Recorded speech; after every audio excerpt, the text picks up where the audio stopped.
Amen? आप मसीह में उसके बच्चे हो। कितने लोग स्कूल गए हैं यहाँ पे? How many have been to school? कितने लोगों ने स्कूल की यूनिफॉर्म में कभी सब्जी गिराई, कभी इंक गिराई है? How many of you spilled food or ink क्या on your मम्मी ने clothes? बोल दिया घर से बाहर चले जा, मत आना दोबारा? Your mother threw you out of the house, said, "Don't come back ever." Mummy लेती थी shirt, Mummy would take the shirt, दोबारा धोती थी, wash it again, प्रेस करके फिर से एकदम व्हाइट शर्ट आपको देते थे, जानते हुए ये फिर पीली करके आएगा she इसको। would iron it for you, give it to you properly, knowing that you will make it messy again. माँ बाप ने नहीं छोड़ा, Your parents did not फिर leave you. साफ करके फिर नई shirt the, They cleaned it up and gave फिर you a आप brand new गंदी करके shirt. लाए, फिर साफ करी, फिर दी। You messed it up again, they cleaned it up again and gave it to हजारों you bar. again. Thousands of times. मगर एक चीज हो रही थी उसके बीच में, But one thing was happening in the आप middle. बढ़ रहे थे हल्के। You were growing और gradually. एक समय ऐसा आया And a day came जब आपने अपनी शर्ट गंदी करनी बंद कर दी। when you stopped messing up your clothes.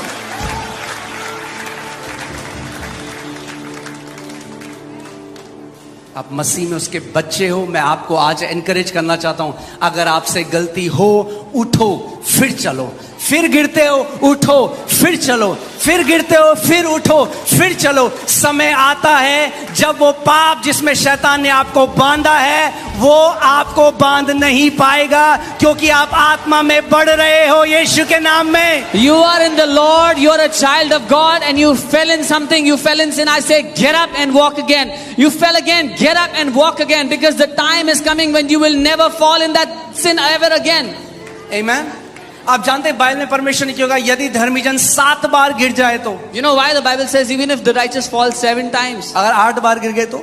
What if the righteous fell 8th time? एक भाई ने मुझे एक बार कहा, देखो भाई बाइबल में लिखा है 7 बार, 8वीं बार गिर गए तो फिर देखो प्रभु नहीं है इसका जिम्मेदार। So one brother told me, see, Bible says 7 times. If someone fell 8th time in the same day, then God is not responsible. ये होता है जब हम बाइबल को शरीर से पढ़ते हैं। This is what happens when we read the Bible with our senses. 7 जो नंबर है वो कंप्लीटनेस, मैच्योरिटी का नंबर है। 7 is the number of completeness and maturity. परमेश्वर ने सृष्टि कितने दिन में बनाई? How many days did God take to 7 make everything? Completeness का नंबर है, 7 is the day of number of completeness. Maturity का नंबर है, It is the number of maturity. परिपक्वता का नंबर है। The number of यानी somebody बाइबल becoming कह रही है mature. धर्मी जन जब तक परिपक्व नहीं हो जाएगा 1000 बार भी गिरेगा, पवित्र आत्मा कहेगी उठ चल, गिरा उठ चल।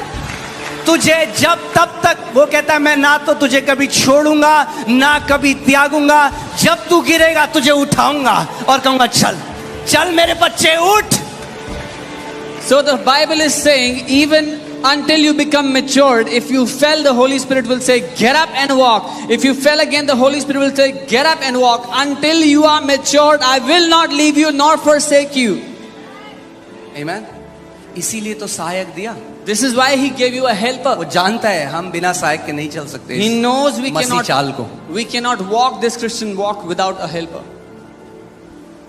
Amen? Amen? कितने लोग स्कूल गए हैं यहाँ पे? How many have been to school?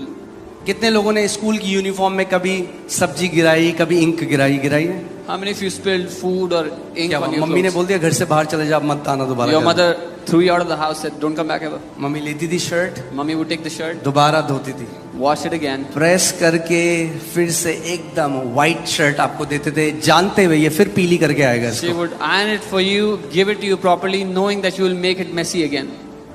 माँ बाप ने नहीं छोड़ा, Your parents did not फिर leave you. साफ करके फिर नई shirt the, They cleaned it up and gave फिर you a आप brand new गंदी करके shirt. लाए, फिर साफ करी, फिर दी। You messed it up again, they cleaned it up again and gave it to हजारों you bar. again. Thousands of times. मगर एक चीज हो रही थी उसके बीच में, But one thing was happening in the आप middle. बढ़ रहे थे हल्के। You were growing और gradually. एक समय ऐसा आया And a day came जब आपने अपनी शर्ट गंदी करनी बंद कर दी। when you stopped messing up your clothes.